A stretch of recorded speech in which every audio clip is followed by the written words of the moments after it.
So let's move on to our next topic, that is tachyarrhythmia, basics in ECG interpretation and acute management. This will be done by Dr. Janaka Pathiraja. He is a well-known consultant cardiac electrophysiologist attached to Teaching Hospital Anuradhapura. Over to you, Janaka. Dr. Sandamari, for your kind words of introduction. First of all, I would like to thank the organizing committee for giving me this opportunity. This is the first time we are conducting a fully virtual symposium on this forum. So this is a new experience for both presenters as well as attendees, I think. But we have to accept the new normal, and we have to go ahead with the presentation. So it's sad to present a lecture without any audience, but anyway, we have to get on with that, right? So today our topic, my topic is tachyarrhythmia, basics in ECG interpretation and acute management. So I'll try to go as simple as possible.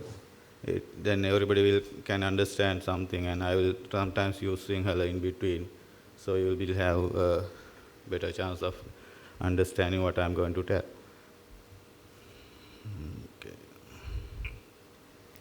So when we take cardiac arrhythmias, broadly we can divide into few categories.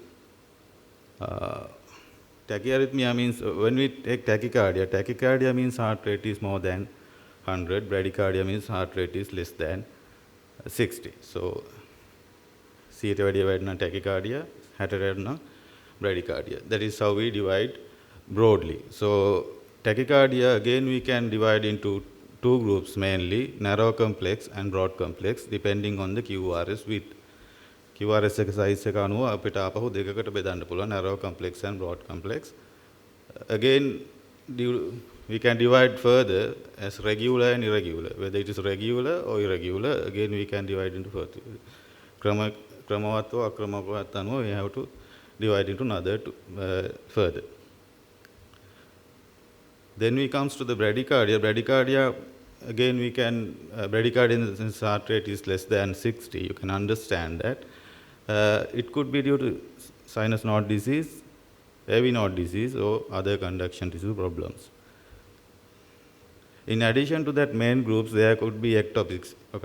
You may have heard ahala atrial and ventricular ectopics. Ahala commonly present, but today I'm not going to talk anything about ectopics, but today my topic will be limited to tachyarrhythmias. So, to understand tachyarrhythmia, I think you have to have some idea about the conduction system of the heart. හැමෝම ඉගෙනගෙන ඇති කට්ටියගේ various levels වල conduction system එකක් තියෙනවා heart එකේ. ඒකේ components තියෙනවා. It starts with the SA node, then it comes to AV node, then it comes to bundle of His, divided into two, right and left bundle branches, and left bundle branch will be divided into another, again divided into posterior fascicle and anterior fascicle, and then comes to the Purkinje system, and it supplies to the myocardium. මේ විදිහට තමයි සාමාන්‍ය electrical impulse එකක් පටන් ගත්තට පස්සේ SA node එකේ ඉඳන් cardiac muscles දක්වා ගමන් කරනවා. Usually in the electrical activities in the heart, so we have to record into a piece of paper. This recording is we call ECG, that is electrical activity of the heart is recorded in a paper. We call it as ECG, electrocardiogram.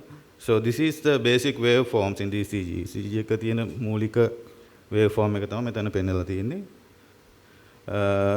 P wave, QRS complex and T wave. මේ තුන තමයි මූලික වශයෙන් ECG එකක තියෙන්නේ. P wave එක කියන්නේ atrial එකේ contraction එක, otherwise atrial depolarization. QRS complex කියන්නේ ventricle එකේ contraction එක, that is ventricular depolarization. T wave කියන්නේ ventricular repolarization, ඒ කියන්නේ ventricle එකේ relaxation එක usually තේරෙන විදිහට කිව්වොත්. අපි ගත්තාම ECG එකක්, there are intervals, there are interval. අපි recognize කරපු interval levels තියෙනවා. We think this level, these times or interval should be within normal range to call it as a normal ECG. But it could change in certain disease conditions. සමහර අවස්ථාවලදී විවිධ රෝග නිසා හෘද වස්තුවේ මේ intervals වෙනස් වෙන්න පුළුවන්. ඒ අනුව අපිට රෝගී තත්ත්වයන් අඳුර ගන්න පුළුවන්. Those are the basic things about ECG complexes and the conduction system. Now I'm going to tell little bit about ECG interpretation. I think it would be helpful for you to understand the tachyarrhythmia part. So I'm not going to give you a very comprehensive lecture or very advanced teaching lessons on ECGs. ඔකට ඔක්කොම ඉගෙනගෙන ඇති various levels වල මම පොඩ්ඩක් මෙතන මතක් කරලා දෙන්න විතරයි යන්නේ. මොකද this is not the time to give a extensive lecture on ECG interpretation, right? So මේකෙන් පස්සේ මම එක්ස්පෙක්ට් කරන්නේ කාටවත් ECG එක්ස්පර්ට්ලා වෙන්නවත් ECG ඔක්කොම ECG interpret කරන්නවත්. So it's not the idea, just to refresh your knowledge. Okay. First thing is identity. ECG එකක් ගත්තාම identity is very important. We have to check the identity, name, age, BHP number, date, time, and all those things are important. ඒවා මොකුත් නැත්නම් ECG එකෙන් අපිට වැඩක් නැහැ. මොකද අපි ECG එක කාගේද කියලා දන්නේ නැත්නම් no point of having a ECG. හරියටම අපි පුද්ගලයා කවුද කොයි වෙලාවෙද ගත්තේ ඒ details නැත්නම් ඒ ECG එකෙන් අපිට ලොකු ප්‍රයෝජනයක් නැහැ. Then the heart rate, මම කිව්වා tachycardia bradycardia base අපි categorize කරන්නේ heart rate එක මත depend වෙලා. So heart rate එක calculate කරන එක is important.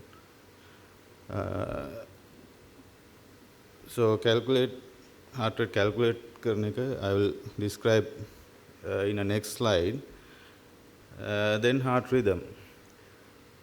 Usual rhythm is sinus rhythm. අපි කොහොමද දන්නවා අපි normally අපි කියන්නේ sinus rhythm කියලා. Sinus rhythm එක කියන්නේ හේතුව. What is the reason why we call it as sinus rhythm? Because normally our control of the heart is maintained by the sinus rhythm. So signals or impulses initiated in the sinus rhythm and will go down to the conduction system. So controlling part will be done by the sinus rhythm. Sinus node, that's why we call it as a sinus rhythm. Sinus node එකෙන් පාලනය කරන ඉඳ තමයි sinus rhythm එක කියලා කියන්නේ.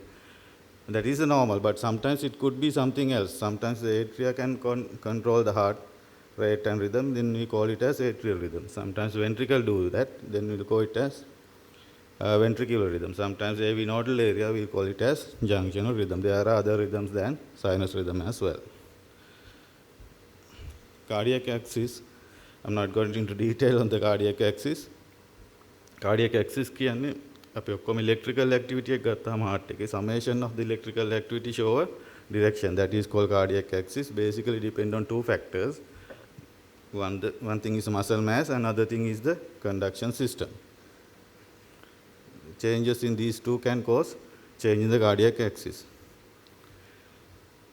Then PQRS and T wave relationship. Usual relationship is 1-to-1. හැම වෙලාවෙම අපි P එකට පස්සේ QRS complex එකක් එනවා, ඊට පස්සේ T wave එක. ඒක තමයි සාමාන්‍ය relationship එක. But it can change due to various disease condition. Sometimes in the complete heart block or atrial tachycardia, you might see more P waves than QRS complex. In ventricular tachycardia, you might see more QRS complexes than P waves. The intervals and duration I already explained. I have given a slides earlier. Intervals and durations. ST segment is the important thing when you are assessing the ischemia mainly. ST segment එක කියන්නේ small part in between the T wave and the S wave or end of the QRS complex. So usually in acute myocardial infarction you can see ST elevation. In sometimes ongoing ischemia you might see ST depressions. So basically ST segment is mainly important in ischemia assessment. In addition to that, sometimes rare syndromes like Brugada syndrome and some syndromes you might see some ST elevations. Rate calculate කරන්නේ, this is how we calculate the rate. When we take ECG එකක අපි ගත්තාම පොඩි කොටු සහ ලොකු කොටු කියලා අපි කොටු වර්ග දෙකක් අපිට පේනවා. පොඩි කොටු එකයි small boxes and large boxes. Small box is about 40 milliseconds. Large box is about 200 milliseconds. එතකොට අපි ගත්තාම පොඩි boxes පහක් ගත්තාම large box එකක් හැදෙනවා. එහෙම තමයි ECG strip එක තියෙන්නේ. එතකොට අපි සාමාන්‍යයෙන් කරන්නේ ECG strip එක QRS complex දෙකක් අතර තියෙන large boxes ලොකු කොටු ගාන ගන්නවා ඉවරලා ඒක 300 ඒ කොටු ගානෙන් බෙදුවාම අපිට heart rate එක එනවා. ඒක තමයි සාමාන්‍යයෙන් අපි කරන්නේ. That is how we usually do. There are other ways, but that usual way is enough because that is we have to get some idea. Then newer ECGs will give some information. You don't have to calculate. It is printed in the ECG. Sometimes you can get the heart rate, then the QT intervals, PR intervals, QRS duration, and the diagnosis also it will tell. So newer ECGs, you might get this information, then you have to read and understand. If there's nothing there, you have to calculate and see. That is some information regarding how to interpret an ECG. As I said, I don't expect you to have a very good expert knowledge on this by going through these few slides just to refresh your knowledge, right? Then I'll get on with the regular SVTs in adults. SVTs ගත්තහම again ප්‍රධාන වශයෙන් අපි මම කිව්වා කලින් regular irregularity අනුව දෙකට බෙදනවා. regular and irregular. regular SVTs ගත්තහම ප්‍රධාන වශයෙන් තුනයි. මේ තුනෙත් I don't expect you to remember anything, just know that there are different varieties. That's enough. Differentiating these three may not be clinically important in acute setting. This may be important for us to diagnose the definitive treatment, decide on definitive treatment. 60% of the time it is called as AV nodal reentrant tachycardia, abbreviated as AVNRT. 30% of the time it is AV reentrant tachycardia or AVRT, or that is WPW and pathway related tachycardia. 10% of the time it is atrial tachycardia. So those are the main three categories which comes under regular SVTs or narrow complex tachycardias. I will go through a few examples කීපයක් පෙන්නන්නම් for your interest. This is not the idea to remember everything, just for your interest I will tell. Differentiation of those three will basically depends on the position of the P wave. P wave එක තියෙන තැන අනුව තමයි තුන එකින් එක වෙන් කරගන්නේ. So if you see this ECG, you can see there's a regular narrow complex tachycardia. Heart rate is around 150-60. Narrow complex, regular, and if you see the arrow, ඊතලේ බැලුවොත් it pointed toward the P wave. P wave එකට තමයි පෙන්නලා තියෙන්නේ. So you can see P wave comes just after QRS complex, immediately after QRS එක ඉවර වෙනකොටම P wave එක එනවා. This is a typical feature of AV NRT. මේක හොඳට මතක තියාගන්න. The next slide, again is a regular narrow complex tachycardia. කලින් එක වගේමයි, heart rate little more, it's around 180. And again it shows P wave, the arrow is in the P waves. You can see the P wave comes after QRS complex, but it's not immediately. පොඩි gap එකක් තියෙනවා QRS complex එකයි P wave එක අතර. That is the feature of AVRT. If you see this ECG again, same thing. There's a regular narrow complex tachycardia. P wave එක බැලුවොත්, its P waves comes before QRS complex, and P wave morphology is slightly different. This is like a sinus rhythm ECG, but if you see the 2-3 AVF leads arrows, you can see P wave is inverted. So this is different to sinus rhythm. So this is atrial tachycardia. So this is how you differentiate these tachycardia each other, but I don't expect you to know everything. Just know that there are three varieties and this can be differentiated if you want. But acute management, it doesn't matter.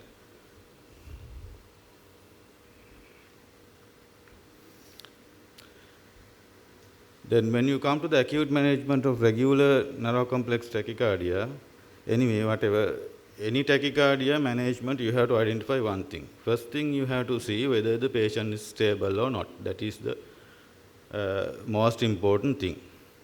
If the patient is unstable, whatever the tachycardia, whether it's regular or irregular, treatment of choice or what you should do is to shock the patient and get him back to the sinus rhythm. That is the first thing you have to remember. It is the most important thing you have to remember. If you can remember that thing out of this lecture, that is enough for me. So you have to remember that. So how we know that patient is unstable or not? There are a few things we have to look. One is the conscious level of the patient. If patient is unconscious due to tachycardia, you know patient is unstable. If patient is confused and not oriented, then you know that patient is having some problem, he is not stable. If the blood pressure is low, and sometimes that again indicates that patient is unstable. Again, the saturation. If the arterial saturation or saturation is low with air, then you know that patient is unstable. So if these features are there, then you can decide patient is unstable. If patient is unstable due to tachycardia, don't think about anything else. You have to go for cardiac shock. If patient is stable, you have little time, then you can go and you can follow these pathways and all those things. If patient is unstable, shock. Otherwise, you will go through these pathways.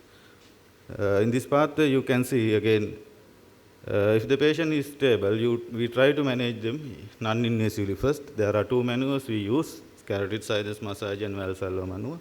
I will explain how to do carotid sinus massage. Valsalva maneuver, sometimes we ask patient to take a deep breath and hold, or sometimes we ask to push against the syringe or some resistance, or blow against some resistance. Those things we'll do. ඒවා තමයි අපි සාමාන්‍යයෙන් කරන්නේ carotid sinus massage එක හරි Valsalva maneuver එක හරි තමයි. If it doesn't work, ඊළඟට අපි ගන්න we have to use the drugs. Main first line drug is the IV adenosine. IV adenosine, I think most places it's available now. Most important thing you have to remember, IV adenosine is a short-lasting, short-acting drug. So you have to give via a proximal large vein and flush with a adequate amount of saline. Otherwise, by the time it reaches the heart, there won't be any action. So proximal vein, large vein with a adequate amount of flush. Otherwise, can like a peripheral line එක දාලා heart එක drug එක කෙනෙකුට drug එක not effective, no point of giving. So ඒ ටික මතක තියාගන්න ඕනේ adenosine. If adenosine is not going to work, then second line drugs we have to use. IV beta blockers, metoprolol we have, and IV calcium channel blockers, IV verapamil we have. Those are the drugs we can use as second line drugs. Sometimes we use IV amiodarone as well, but we have to use other things first. And if it is not only, we have to go for the IV amiodarone. If drugs are not working, then we have to decide, okay, now drugs is not going to work. We can't let patient දිගටම tachycardia එකේ ඉන්න දෙන්නත් බෑ. Then we have to decide what to do. Then we decide electively to do the cardioversion. We decide, okay, now drug is not working, so we'll electively cardiovert this patient. Then explain to the patient, sedate the patient, and do the cardioversion. Before doing anything, if patient is stable, you have to take a 12-lead ECG. It is important for us to decide on further management. This is how we do the carotid sinus massage. You have to first locate the carotid sinus. It is usually behind and below the angle of the mandible. And you have to apply firm pressure on this carotid sinus for about 15 to 20 seconds. One side at each time, not both sides together. Patient should be attached to the cardiac monitor, and resuscitation facilities should be available when we are doing these things. Then we come to the irregular SVTs. Again, three things. Atrial fibrillation. Atrial fibrillation is the commonest arrhythmia you can come across. So you have to remember that. Atrial flutter with variable conduction and multifocal atrial tachycardia. Those two you can forget about, but at least you should remember the atrial fibrillation. This is a ECG. You can see that RR interval or QRS, the gap between the QRS complexes are changing from beat to beat. So this is the hallmark feature of atrial fibrillation, irregular rhythm. There's no P wave in this is a atrial fibrillation. Then this is atrial flutter with variable block. This is again you can see sawtooth appearance in the baseline. That's the kiyataka dati wage appearance එකක් තියෙන්නේ. That is hallmark feature of atrial flutter. මේක මම හිතන්නේ අවශ්‍ය වෙන්නේ නැහැ ඔය කට්ටියට. ඒකෙන් තමයි මේක describe කරන්න යන්නේ. It's a multifocal atrial tachycardia. Difficult to diagnose. Atrial fibrillation acute management. atrial fibrillation gives symptoms because of faster heart rate or the ventricular rate. ඒකින්ද rate එක manage කරන එක තමයි අපේ first target, the primary target in managing atrial fibrillation. In addition to that, atrial fibrillation can give rise to thrombotic events, clots, and it can cause stroke. So, prevention of stroke is the second thing. So, it is done by anticoagulation. Okay. In the acute settings, rate control is the main idea. Rate control can be done in two ways. One is we can use the drugs, or we can use the shocks to cardiovert the patient. Those are the two things. Depending on the onset and other factors, we have to decide which method is used and whether we need anticoagulation or not.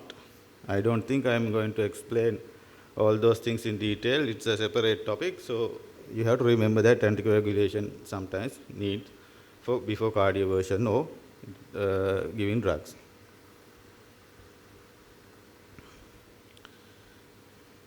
Rate control drugs ප්‍රධාන වශයෙන් දෙකයි, calcium channel blockers and beta blockers. If the heart is function is normal, LV function is normal, we can use beta blockers or calcium channel blockers.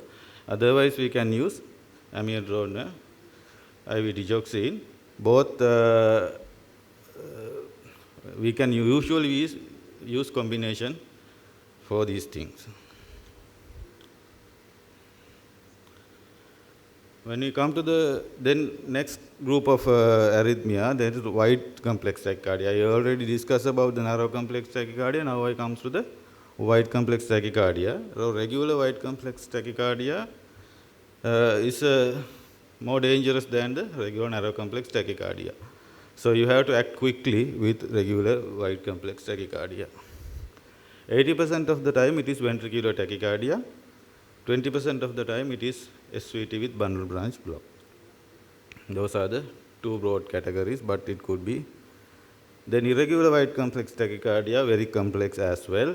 So I don't expect you to have any good knowledge on this. If you know that there is an entity called wide broad complex irregular tachycardia, that is enough.